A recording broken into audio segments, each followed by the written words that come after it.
Grazie di essere venuti così numerosi questa sera e cominciamo subito. Il tema: il mercato del piacere a Venezia nel XV e XVI secolo. Nel Medioevo Sant'Agostino aveva siglato la presenza delle meretrici come un qualche cosa di indegno. La carne femminile e soprattutto la fisicità della meretrice era avvertita come una janua inferi, una porta dell'inferno. E scrive: che cosa di più sconcio, di più vuoto di dignità, di più colmo d'oscenità delle meretrici, dei ruffiani e di similgenia. Eppure togli via le meretrici dalla vita umana e guasterai tutto col mal costume. Dunque, nella realtà delle città, delle comunità, delle società, c'era un qualche cosa di indegno che era orripilante e che però, tutto sommato, doveva essere accettato. Perché? Perché evitava il mal-costume. Quindi evitava l'adulterio, o meglio, consentiva un adulterio dentro le regole per poi far ritornare i maschi al letto coniugale. E un altro padre della Chiesa, San Tommaso, siamo già più avanti, 1225-1274, corregge ancora il tiro e dice, e dà un messaggio alle collettività. Sant'Agostino lo dava eticamente generico, San Tommaso è più calato nella realtà sociale e civile. Se tu toglierai la sentina o la cloaca, riempirai di fetore la nave o il palazzo. Se tu toglierai le meretrici dal mondo, lo riempirai di sodomia. La sodomia è un qualche cosa che ha sempre angosciato. Perché? Perché è il nefandissimo vizio contro natura. È il vizio sia esercitato in maniera omosessuale che eterosessuale che suscita l'ira divina. È il vizio che va contro la perpetuazione della società. Quindi continua: la prostituzione permette all'uomo di non insozzare la santità del focolare domestico con la lordura della lussuria. Qui c'è la concezione della famiglia e dell'amore, fra virgolette amore, inteso solo per la riproduzione. Del resto, in una società patrilineare, cioè in cui il patrimonio passava di padre in figlio, era necessario che qualcuno si sacrificasse, cioè che la donna sacrificasse la sua libidine a un solo uomo per garantirne la successione. Il patrimonio non poteva certo passare di padre al figlio di un altro. E quindi ecco che nel tetto coniugale era importante che la donna fosse casta. La castità garantiva appunto la casta del maschio, cioè la discendenza del maschio. Quindi non a caso San Tommaso dice: la prostituzione permette all'uomo di non insozzare la santità del focolare domestico con la lordura della lussuria, che deve essere tenuta fuori, perché ci si deve riprodurre possibilmente al di là della lussuria, ma anche di non attentare all'onestà di altre donne. Si comincia a pensare che gli uomini, i maschi, il mondo maschile, abbia bisogno di soddisfare le sue necessità. Non lo fa a casa, quindi lo fa all'esterno. Ma e allora che cosa fa? Stupra? Quindi ecco che rientriamo ancora nella violazione dei codici civili, della civile convivenza.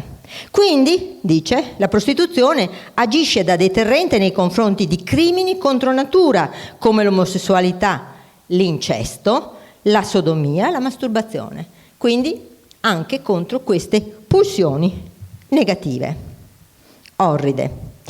Ma nelle società del Medioevo si cerca di offrire questo servizio, fra virgolette, cercando di tenere fuori le prostitute, o meglio, l'esercizio del piacere dalle mura delle città. E quindi ecco che si creano dei castelli d'amore. Ad Avignone, fondato nel 1347, c'è un Château Vert di Tolosa. Siamo un po' al di fuori delle mura cittadine, anche perché tante volte dove c'erano meretrici e c'erano anche dei clienti un po' troppo violenti, ecco, potevano esserci anche alterchi, potevano esserci presenze facinorose. C'è Château Gaillard a Tarascona in Provenza, che è già attivo nel 1374, ma a partire dalla metà del 300 ecco che assistiamo a un fenomeno diffuso nell'Occidente, che è quello della municipalizzazione, così almeno la chiamo, della lussuria. Cioè le città cominciano a introitare questa presenza del meretricio e a organizzarlo in alcuni luoghi, come se nel corpo urbano ci dovesse essere questo ventre godurioso che viene organizzato e circoscritto.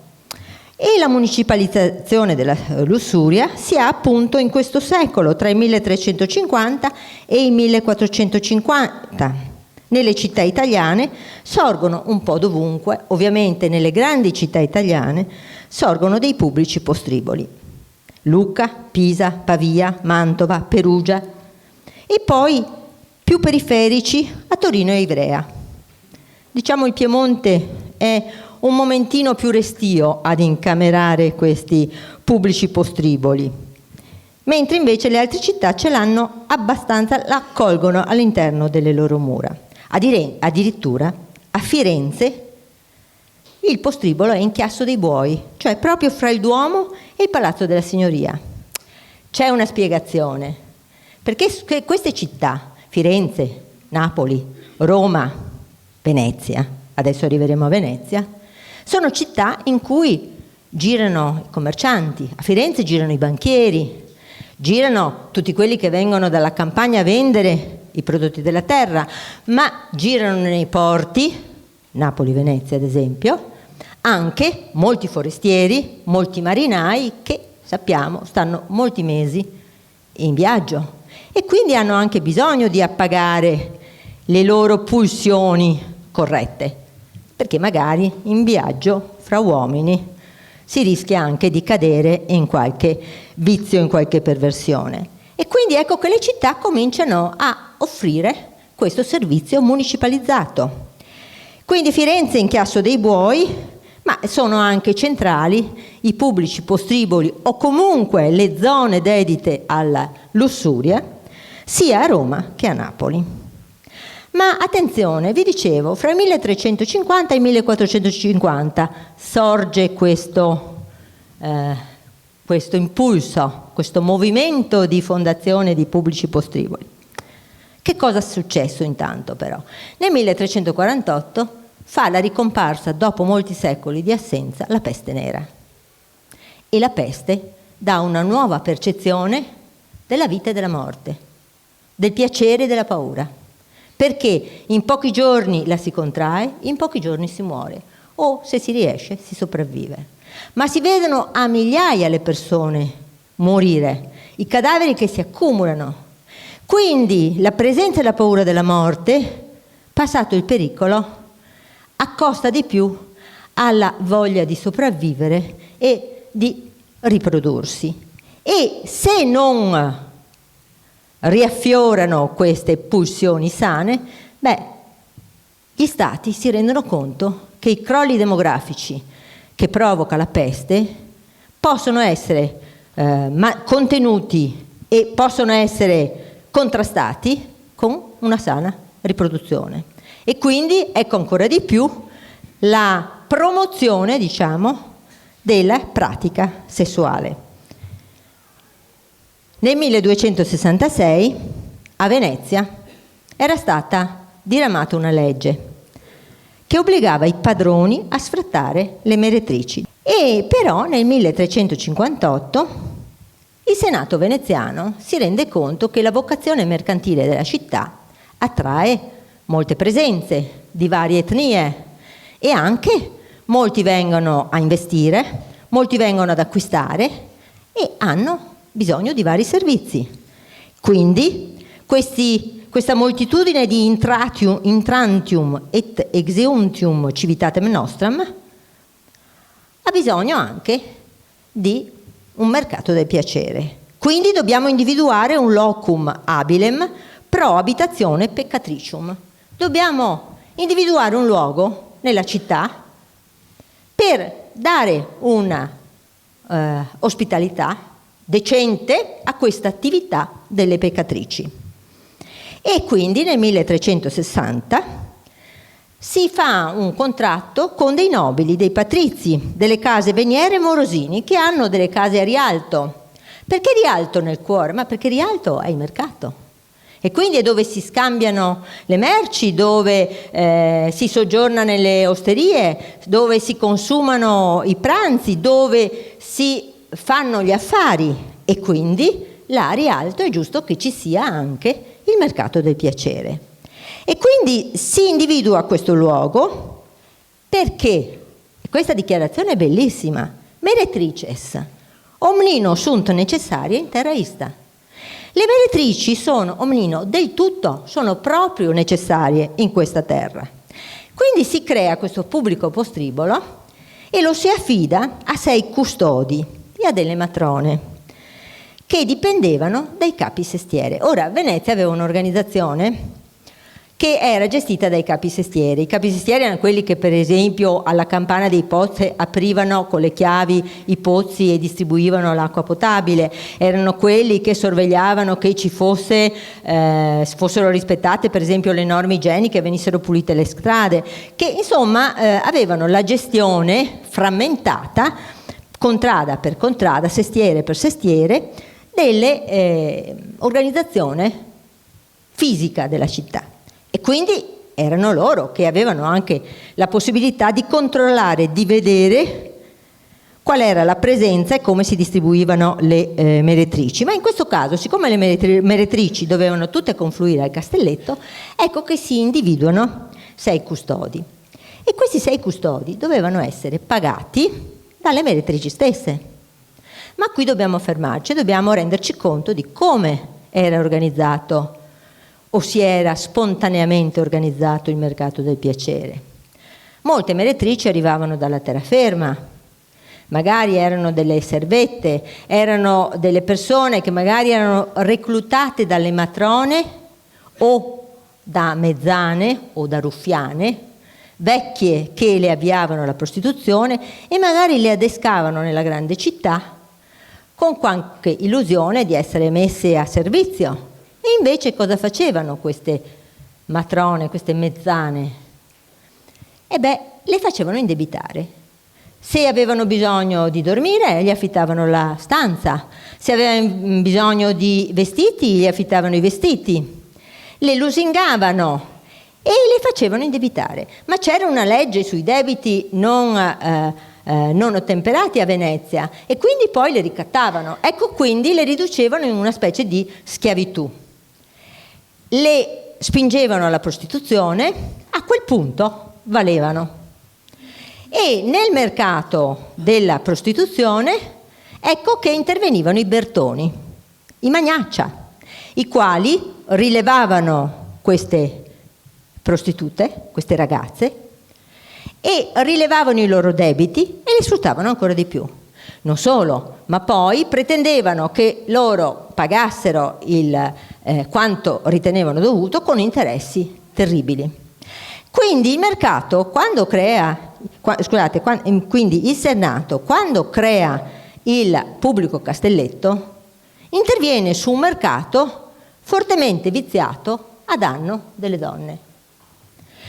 E allora nel Castelletto stabilisce che a queste donne siano affittate a prezzi calmierati le stanze e che le matrone recuperino il denaro delle loro prestazioni, diano i soldi ai custodi e il resto lo diano alle donne.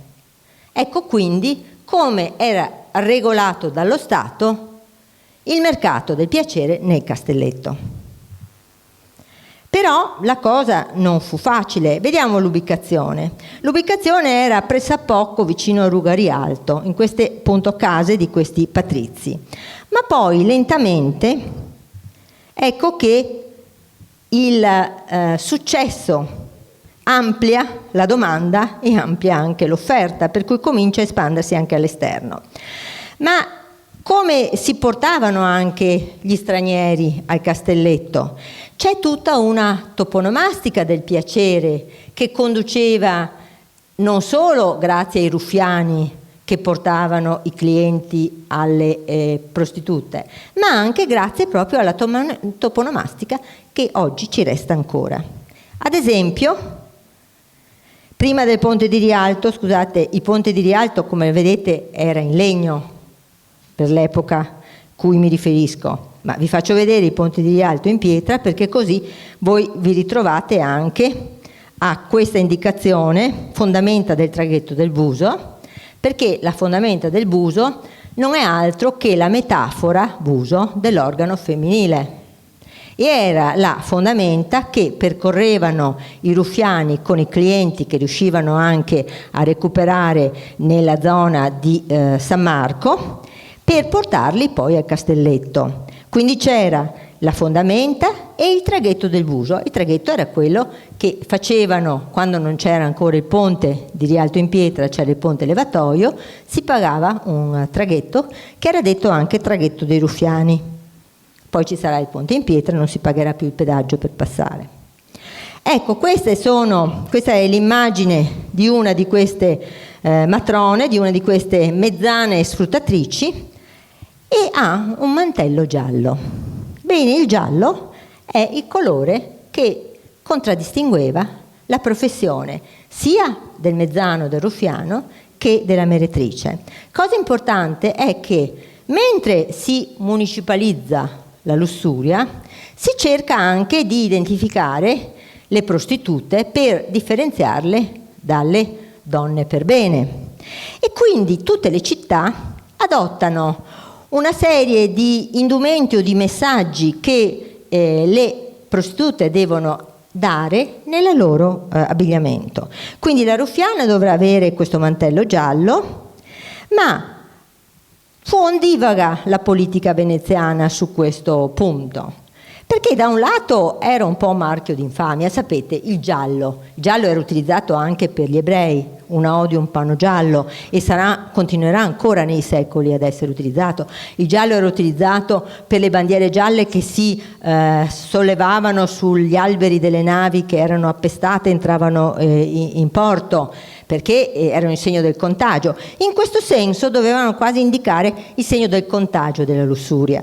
E quindi nel 1421 questa ordinanza per le meretrici e i ruffiani di portare il fazzoletto o la mantellina gialla fu revocata. In realtà poi fu di nuovo reintrodotta. Perché fu revocata? Perché in un certo senso era anche una promozione. Era la promozione di un servizio e quindi era anche un incentivo. Ma comunque poi venne reintrodotta anche perché si cercò di limitare il transito o comunque la circolazione delle prostitute solo intorno alla zona di Rialto, ordinando loro di dormire nel castelletto di notte. Il giallo era usato anche a Bergamo, mentre a Parma e Verona si usava il mantelletto bianco, nero e grigio a Milano, con una testa di mucca su campo bianco a Lodi, rosso a Padova e Treviso. Bologna e Firenze invece imponevano un cappuccio con un sonaglietto sulla punta. Lipsia e Vienna dei mantelletti gialli come noi, e in Svizzera, Berna e Zurigo dei cappelli rossi. Ecco, vedete, è interessante questa araldica dell'infamia, un po', del fatto del vendersi, perché nel corso di pochi decenni questa araldica si capovolge. Da araldica infamante diventa ostentazione di un'arte, dell'arte d'amare.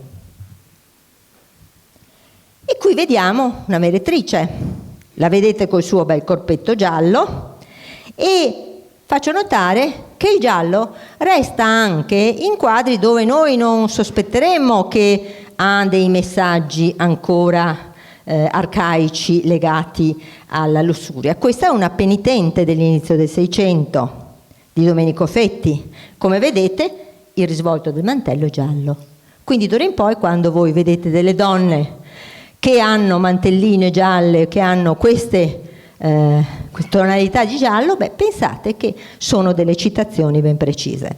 A sinistra noi vediamo l'immagine di una meretrice, queste belle scarpe alte che davano loro un andamento sinuoso, e poi quella acconciatura.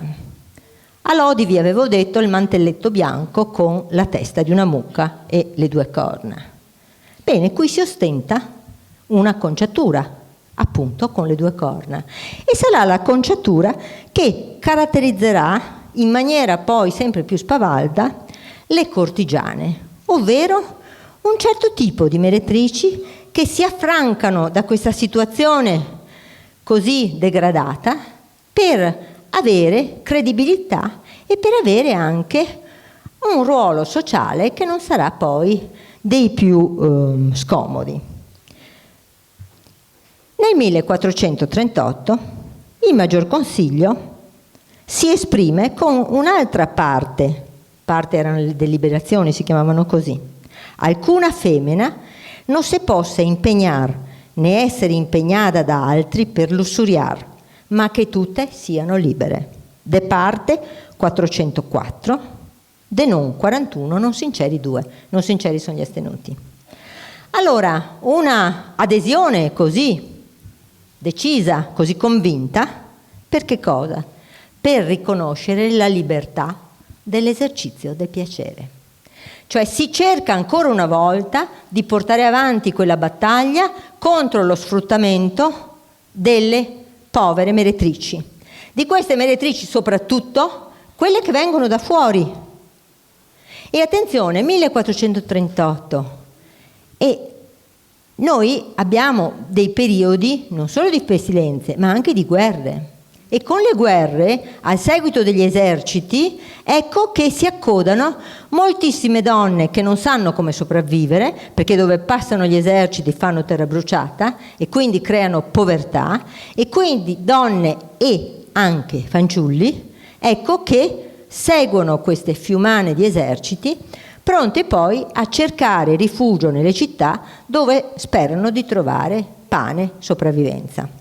Ecco quindi questa parte del Senato è particolarmente importante, perché cerca ancora una volta di contrastare lo sfruttamento di quelle donne che arrivano dalla campagna o che arrivano dall'esterno proprio in cerca di sopravvivenza e trovano invece schiavitù sessuale.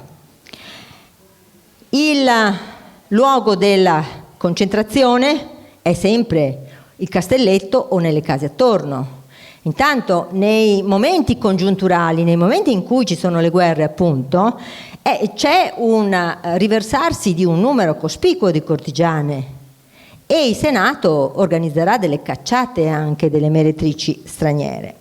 Ma ancora nella toponomastica noi abbiamo nel Sestiere del San Polo, intorno e dove c'era il castelletto, ecco vediamo il Ponte delle Tette, perché dalle finestre ecco che si affacciavano le cortigiane, e questo faceva anche piacere al Senato, perché appunto con i molti marinai che magari durante i lunghi mesi della navigazione si erano abbandonati a dei vizi contro natura, era un riportarli agli impulsi naturali, alle soddisfazioni corrette.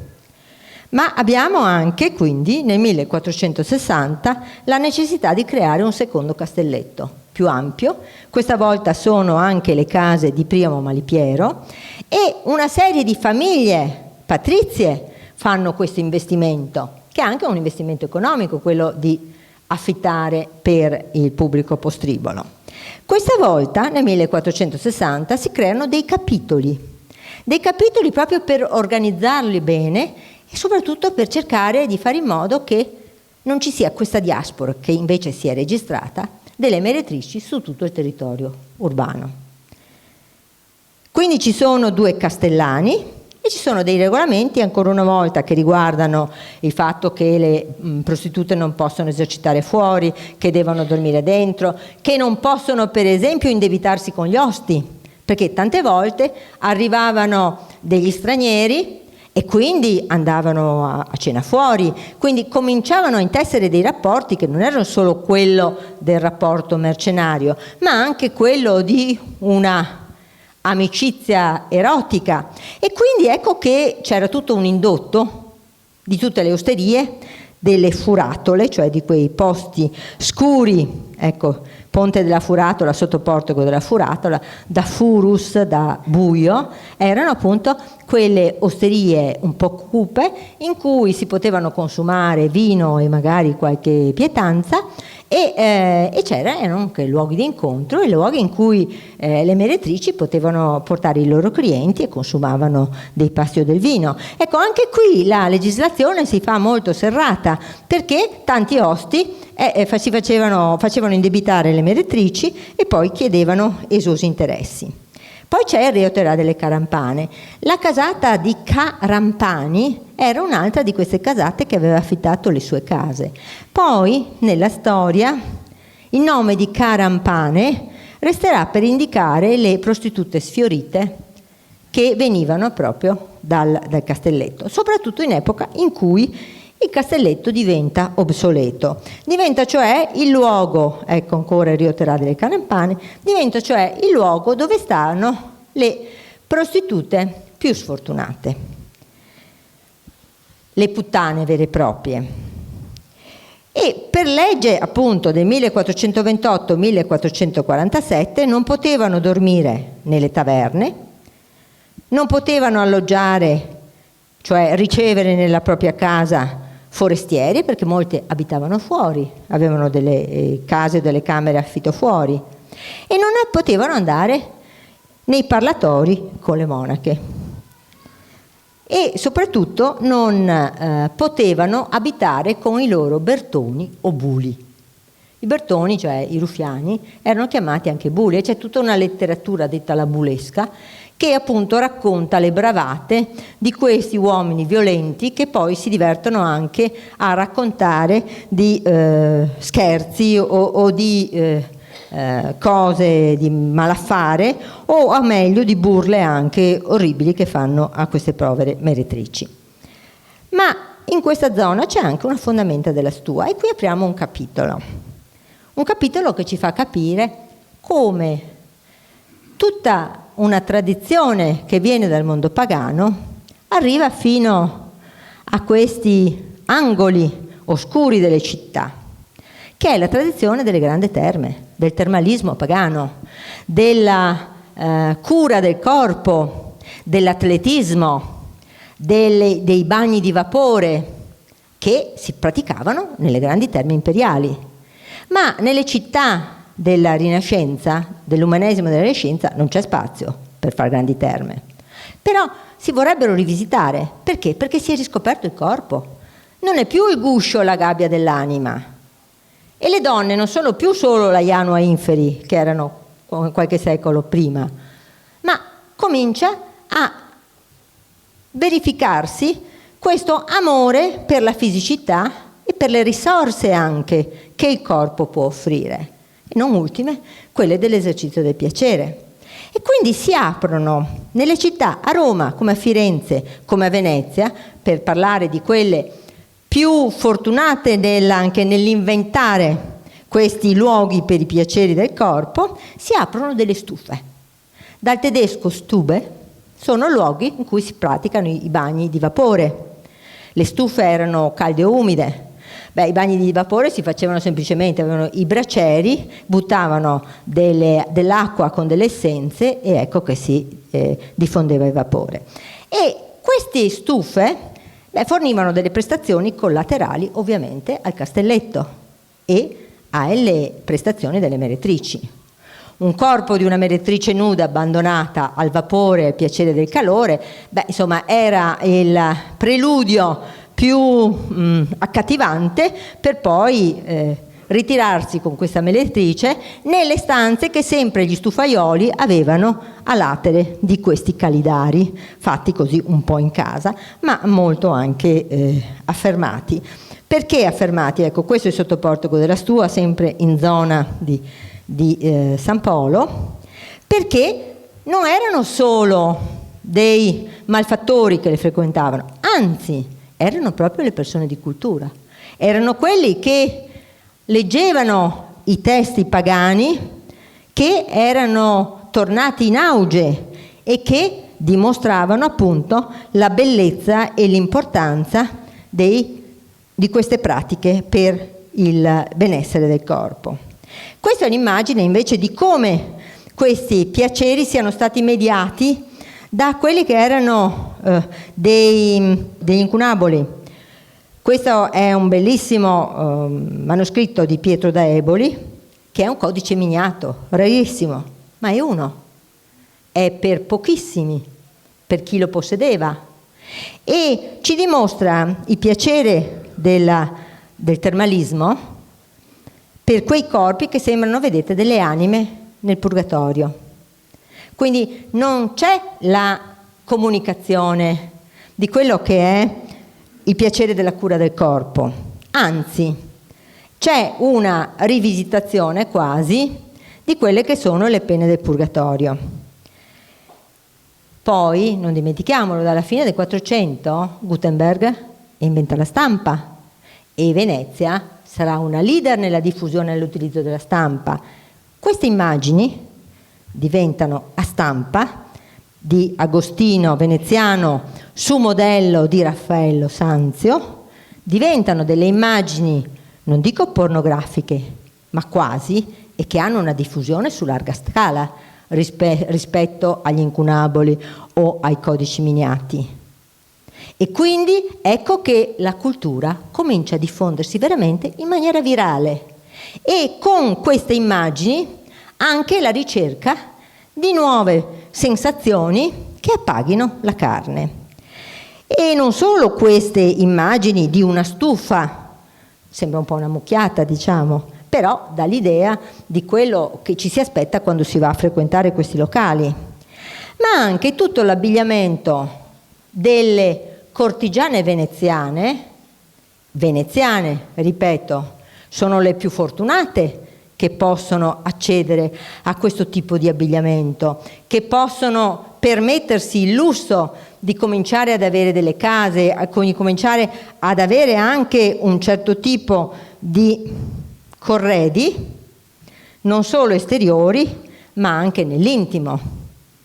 Questo è un bellissimo libro sugli abiti delle veneziane. Siamo al 500, guardate, scusate, volevo tornare un attimo, ecco, guardate le braghettone, guardate le scarpine, il ventaglio e ovviamente che non lascia dubbio anche il cupido.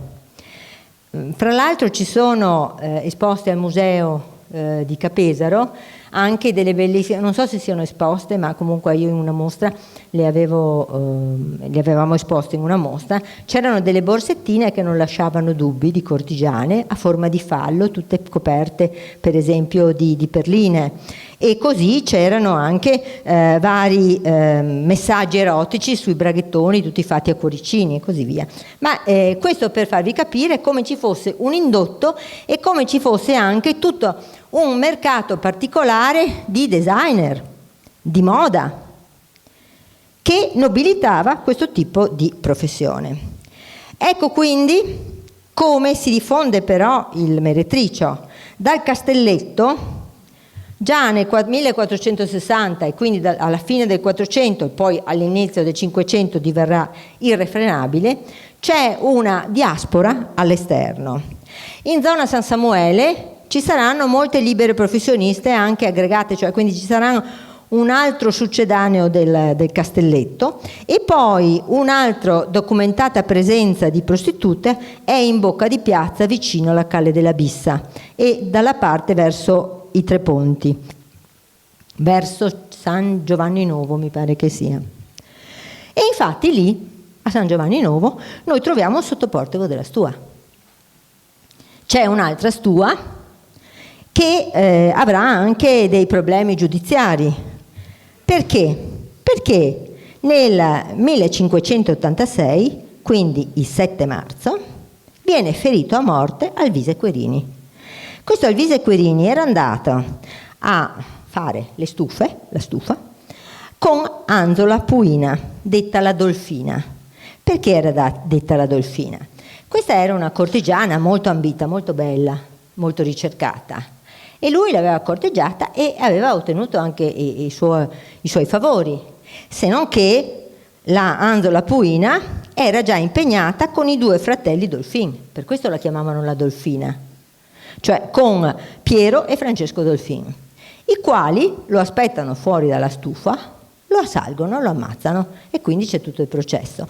Questo per farvi capire come le stufe siano anche dei luoghi non solo di piacere ma anche di rischio, dei luoghi in cui si intestano delle trame, delle vendette, quindi si può anche morire, come è capitato appunto in questo nostro sottoportico dove noi passiamo molto spesso per andare da Santa Maria Formosa alla sottoportico, no, alla Calle della Bissa.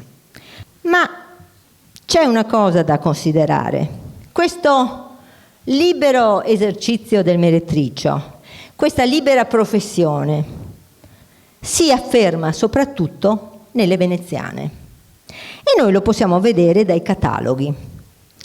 A un certo punto, negli inizi del Cinquecento, si diffondono dei cataloghi in cui, che sono ovviamente anche per i foresti ma anche per qualsiasi patrizio, solo che i patrizi conoscevano bene le prostitute, erano dei grandi frequentatori, con grande stupore fra l'altro dei forestieri, che a un certo punto Saint-Didier dice: ma deve essere l'umido che a Venezia sollecita così tutta questa libidine e induce il Senato e le istituzioni ad accettarla. Addirittura Montaigne dice: ma io conto circa 150 meretrici ricchissime che hanno dei palazzi stupendi e che oltretutto ti ricevono e sanno tenere la conversazione.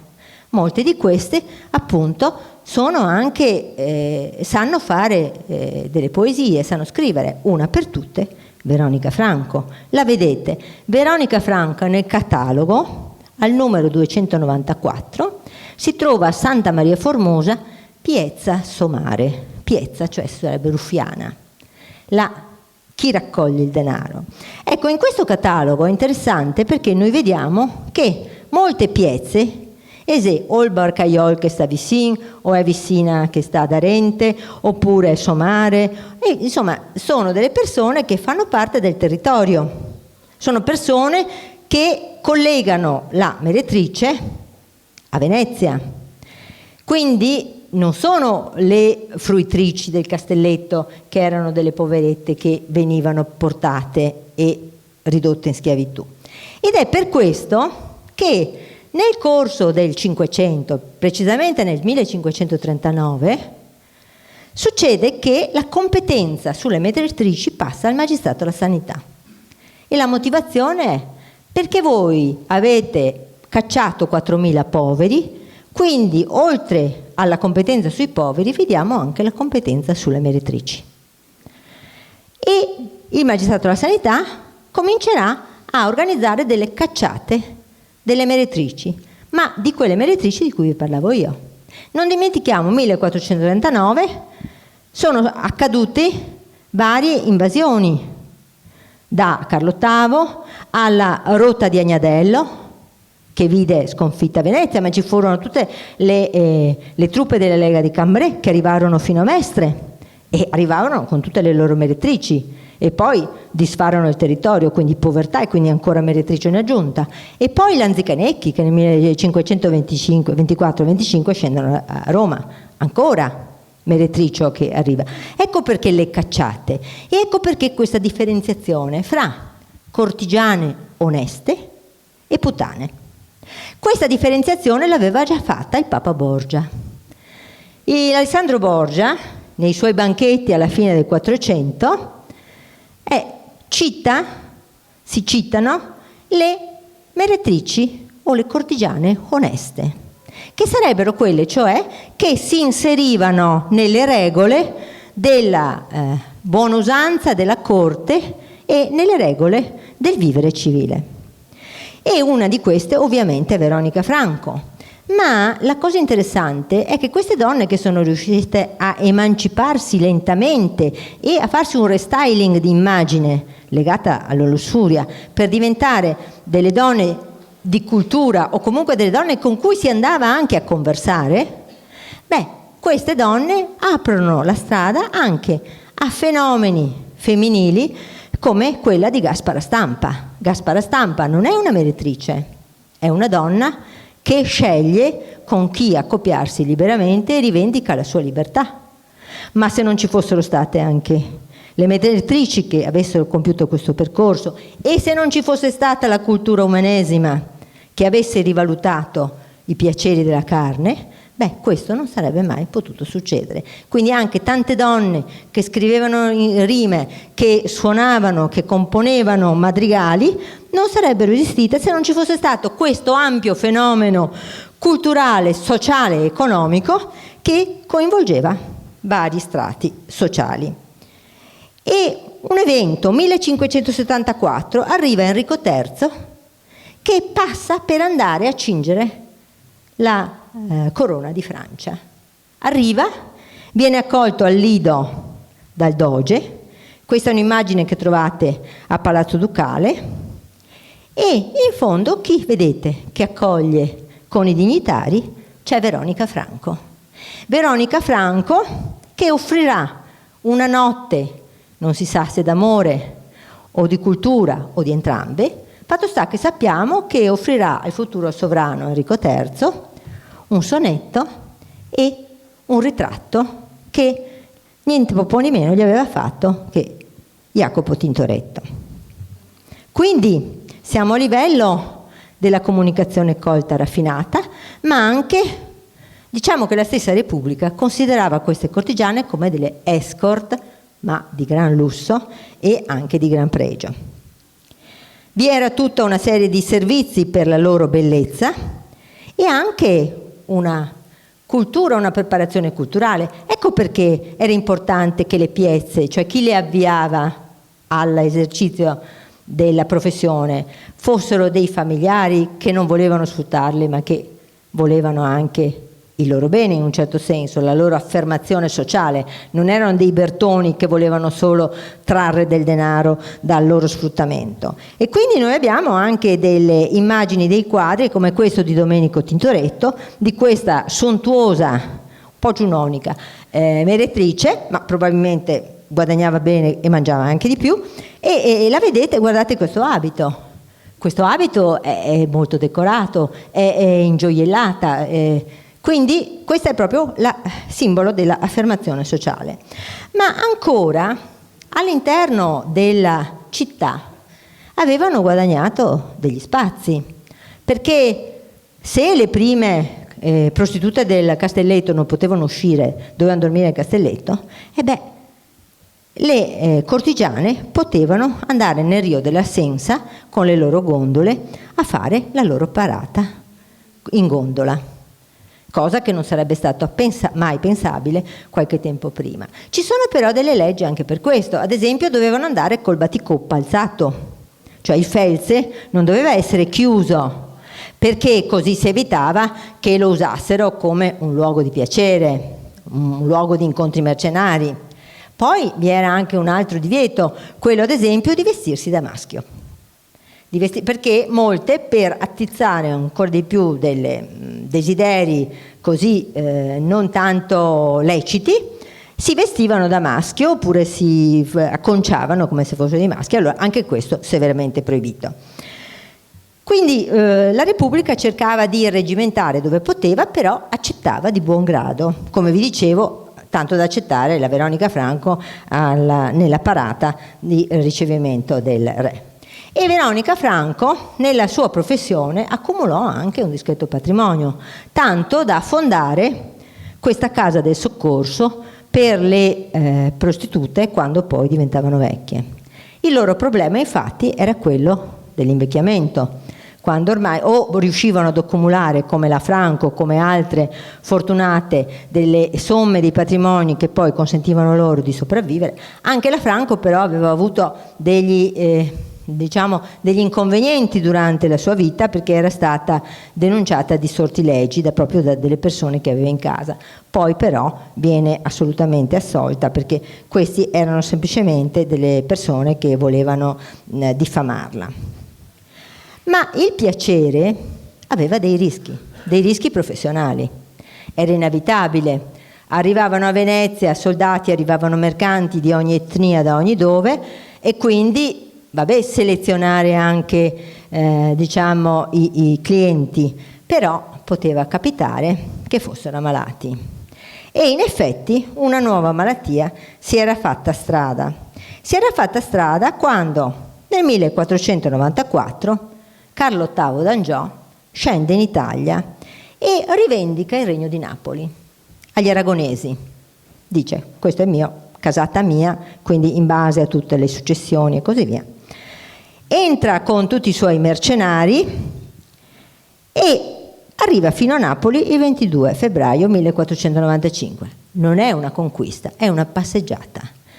Dovunque trova la strada spianata e arriva a Napoli, dove le sue soldatesche fanno baldoria con le truppe napoletane che li accolgono senza nessuna resistenza. Ci sono le prostitute napoletane e, senza colpo ferire, si diffonde un nuovo morbo, la sifilide. Un morbo che è legato appunto ai rapporti sessuali. Ma intanto gli stati italiani si alleano e cercano di sbarrare il passo al re francese, che, avuto sentore che rischia di restare chiuso nella punta nel sud Italia, torna in gran fretta, ma a Fornovo sul Taro trova le truppe degli alleati che gli sbarrano la strada. E sul Taro c'è un corpo a corpo spaventoso, la battaglia è in furia, e là dove non uccide la spada, uccide nell'amplesso la sifilide, o comunque non uccide ma si diffonde. Si diffonde perché appunto anche il rapporto fra le ferite sangue, ecco, è ancora peggio che il rapporto sessuale. Quindi i soldati ritornano tutti alle loro amorose, affettuose mogli e non gli portano la vittoria nel caso dei francesi, ma gli portano la sifilide. E così tutti gli altri soldati. Marin Sanudo, che è un ottimo cronista veneziano, dice che appunto Benedetti e altri medici che avevano seguito le nostre truppe si erano accorte di uno spruzzissimo mal che comincia proprio agli organi genitali e che si manifesta con una ulcera che poi suppura e dai bordi, insomma, e poi si manifesta ancora anche con ghiandole ingrossate, insomma fa una descrizione molto, molto precisa di questo male che viene ritenuto epidemico, ma in effetti in un certo senso epidemico è, perché a forza di rapporti sessuali, soprattutto col ritorno dei soldati, ecco che si diffonde. Il chirurgo trattava i buboni della peste, quindi facendo morire poveretti di dolore oltre che di peste anche i poveri che ricorrevano a lui, e così si cominciò a ricorrere al chirurgo con i soliti cauteri, la cauterizzazione, i ferri che venivano messi ad ardere sul braciere e poi venivano messi sulle ferite, sulle croste, sulle pustole e così via. Cosa interessante dal punto di vista culturale è che tutti gli stati si rendono conto che c'è questa epidemia in atto, ma nessuno la riconosce come propria. Allora i francesi la chiamano il mal de Naples, del resto il crogiolo di infezione, l'occasione del scatenamento di questo potere infettivo è stato a Napoli, quindi i francesi lo chiamano il mal de Naples. Ma il francese viene chiamato invece dagli italiani, perché l'hanno portato loro. Mal dei cristiani dagli orientali, perché dopo arriva anche in Oriente. Male spagnolo dai portoghesi, già non si vedevano tanto bene. Dai portoghesi, mal dei portoghesi dagli asiatici. Un momento, vi dico però un'altra cosa. Perché i portoghesi e gli spagnoli si contendono questa cosa? Perché c'è una disputa dotta sulle origini della sifilide. Perché coincide con la scoperta dell'America, ovvero si scatena questa epidemia dopo il ritorno di Cristoforo Colombo. E i medici spagnoli avevano notato che nei marinai di Cristoforo Colombo c'erano queste variolas, cioè queste manifestazioni cutanee. E quindi ci sono state delle teorie per cui si pensava che il morbo fosse stato portato dall'America, dalle Antille, e poi fosse stato portato appunto dagli spagnoli a Napoli e da Napoli avesse risalito l'Europa. Poi ci sono anche altre invece supposizioni che dicono che è sempre stato presente, anzi c'era un focolaio africano, c'era un focolaio europeo, altri orientali, ma non possiamo sapere. Noi sappiamo semplicemente che la causa scatenante è stata questa promiscuità di eserciti e questo movimento di truppe e di persone e di prostitute. Allora ancora i turchi, i persiani lo chiamano il male dei turchi, dei tedeschi è chiamato dai polacchi e ancora dei mali dei polacchi dai moscoviti. Insomma, nessuno ce l'aveva avuto come origine, era colpa del vicino. Cosa si fa? 1515 fondano il primo ospedale degli incurabili, la Compagnia del Divino Amore, e a Venezia sono delle patrizie intelligenti, si erano rese conto che se il male si diffondeva, anche se era un male professionale delle prostitute, delle meretrici, delle cortigiane, ma siccome i loro mariti andavano prostitute e cortigiane, glielo portavano a casa. E quindi carità cristiana certamente, ma anche senso della preservazione.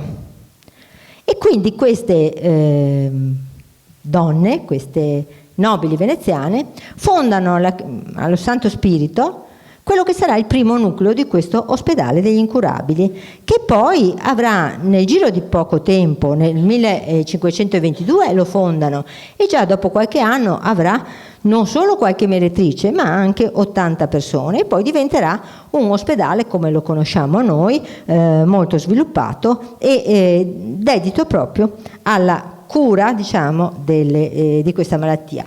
Cura, per modo di dire, perché usavano l'argento, il mercurio, scusate, che messo oppure assunto dava delle ulcerazioni e faceva morire per intossicazione, oppure venivano usate, venne usata la scoperta del secolo.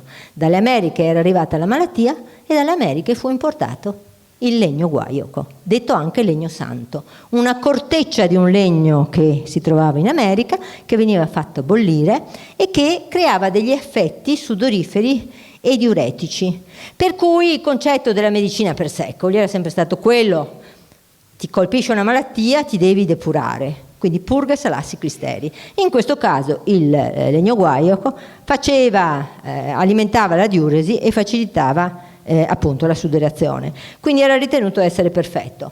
Non faceva niente, ma un grande studioso, questa è la fondamenta degli incurabili che voi conoscete bene, ma un grande studioso, cioè Girolamo Fracastoro, ecco che sostenne in un suo libello, e ancora anche questo libello ci fa pensare, scrive questo libretto in un stile raffinatissimo, elegantissimo, umanistico, in latino, Sifilis sive de morbo gallico, dove racconta di come si curi la sifilide col legno santo, inventando un mito che ha inventato lui di Sifilos, questo pastore sifilo che aveva offeso il dio Sole, e questo lo aveva punito con questa malattia terribile, e lui si era curato col legno santo. Quindi un modo questo per diffondere una interpretazione del male e una anche possibile cura. A sinistra è interessante perché, vedete, questo libretto, allora il Fracastoro lo scrive nel 1530, nel 1525 c'è questo Francesco Delicado, che è un frate, un uomo di chiesa, cui però piacciono molto le prostitute, il quale scrive questo libretto, e il modo di adoperare il legno di India occidentale, l'America era chiamata India occidentale come voi sapete, salutifero rimedio ad ogni piaga e mal incurabile. Questo Francisco Delicado scrive questo libretto per decantare il legno santo, che costituirà il grande affare dei banchieri Fugger. I Fugger, sull'importazione del legno santo dalle Americhe, costituiranno la loro fortuna, oppure gran parte della loro fortuna. È interessante perché questo Francisco Delicado scrive anche un altro libretto, la storia della Lozana andalusa, cioè di questa signora andalusa che è una prostituta, che era arrivata a Roma, aveva esercitato, e lui scrive un po' le beffe, il modo di vivere e così via, e poi la sua massima aspirazione era quella di venire a Venezia. E infatti lei viene a Venezia. Vedete, questo è il frontespizio del ritratto della Losana andalusa, e vi faccio notare, ci sono appunto tutti i protagonisti, il rampin che rema e a gondola, e sotto la gondola è scritto cavallo veneziano. Il cavallo veneziano è la gondola. Ecco, questi sono piccoli particolari, però piccoli particolari che dimostrano come le prostitute, anche quelle romane che vivevano in un contesto che promuoveva molto l'esercizio della loro professione, però aspirassero poi in definitiva a venire a Venezia perché era vista come la culla dell'erotismo e come il luogo dove avrebbero potuto affermarsi. E a destra voi vedete appunto un'immagine molto sublimata di una cortigiana, la riconosciamo dalle due corna, addirittura c'ha la luna, quindi ormai identificata quasi Diana, la dea della notte, le lucciole vivono di notte, e quindi ha tutte le caratteristiche della dea Diana. Anche una collana di perle che sarebbe stata proibita perché non potevano portare nessun tipo di decorazioni, di gioiello, ma in realtà le portavano liberamente, anche perché costituivano un esempio negativo per le donne per bene che magari non potevano permettersi i gioielli. E qui arriviamo a un altro dei protagonisti del nostro Cinquecento, si chiama Maffeo Venier. Vive poco, 1550-1586. È un poeta, è un nobile che si è speso tutto, un po' nel gioco, un po' nelle prostitute, forse la sua cosata non era neanche tanto ricca, e fa di tutto per diventare arcivescovo di Corfù. E diventa arcivescovo di Corfù, anche se ottiene di non andare a Corfù. Ebbene, lui era un noto frequentatore di meretrici, ama Veronica Franco e scrive una canzone di cui io vi metto qua qualche verso perché è indicativo di quello che è l'immagine di una prostituta. Lui descrive una donna, fra l'altro guardate, lui è un poeta lubrico, scrive delle cose terrificanti dal punto di vista proprio della pornografia linguistica, ma in questa canzone è assolutamente poetico, è un uso lirico del veneziano che è mirabile in alcune parti, in altre no, però non ve le ho messe, anche perché mi vergognerei un po'. Allora, la storia è quella di questa prostituta, non è una cortigiana nobile e affermata, è una semplice prostituta, ha finito di lavorare e sta aspettando il suo Bertone, ma lei è innamorata del suo Bertone perché lo chiama il mio ben. Ora sapete tutti voi altri veneziani come la mamma si rivolge al puteo, vien qua mio ben. Il ben è qualcosa di più dell'amore. Mio amor è un qualche cosa che caratterizza due persone. Mio ben è un amore interiorizzato. Ecco, vi prego di sentire le parole con cui comincia questa canzone. Mo consumà aspettandoti ben mio. Mi sono consumata aspettandoti, mio ben. Più che non si consuma un pegno in ghetto. Più di un pegno che si consuma in ghetto. E più che la speranza d'un fallio. Un fallito consuma le speranze. Quindi pensate in queste tre righe che meraviglia di linguaggio, che meraviglia anche nell'aspettativa di questa povera donna. Ho mangiato tutti i fiocchi al fazzoletto. Il fazzoletto, i fiocchetti, no? Gli angolini. Uno che aspetta, uno che arriva. Da rabbia, da dolore e da martello. Martello sarebbe la lussuria, il desiderio, no? Che spinge.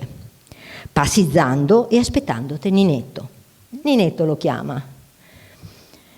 Quanti batteva? Ecco il mio Nino bello. Quanti camminavano, no? La strada rimbombava dei suoni. Quindi dice, quanti batteva camminando? Ecco il mio Nino bello. Quanti spuava e subiava in cale? Ecco, lui era uno smargiasso, perché se questa dice quanti spua e subi in cale, e io tira, diceva, versi a porta. Lei è il mio puarello.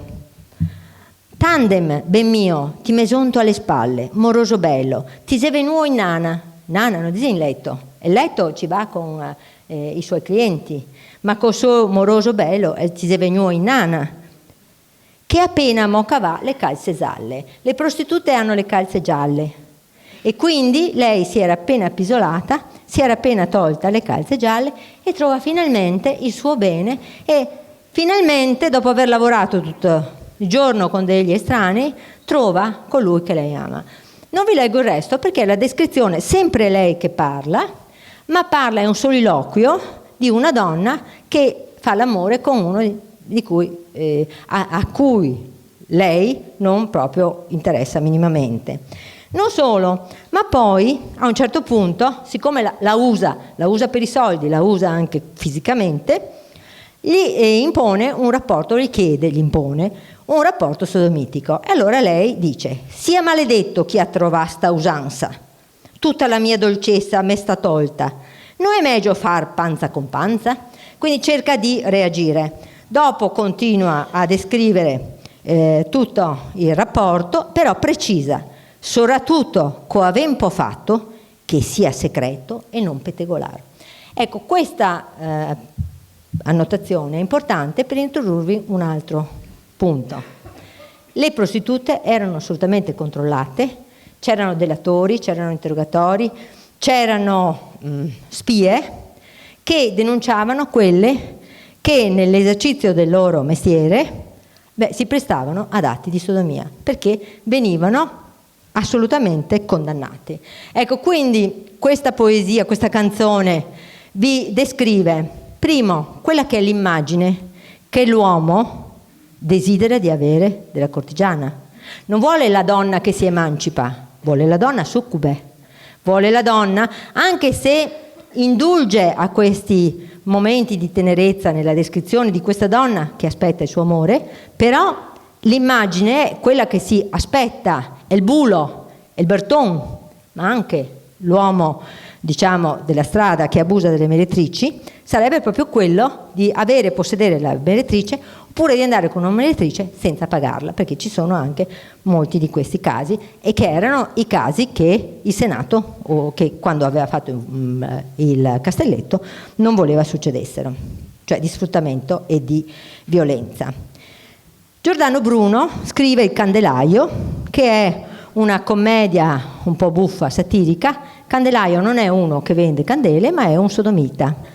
E in questa commedia ricorrente nel Cinquecento, ce ne sono tanti, si racconta appunto di queste persone che creano delle beffe, che fanno delle bravate e così via. Ma in questo Candelaio lui sottolinea come a Venezia ci sia appunto questo contesto di prostitute e di piaceri che caratterizza la città, e dice anzi è un peccato che non impongano delle tasse come hanno fatto invece in altri luoghi. A Padova, ad esempio, in un solo caso avevano imposto delle tasse alle meretrici per pagare all'Università di Padova 2 professori molto costosi. In altri luoghi, a Roma, avevano tassato le meretrici e avevano costruito addirittura una via.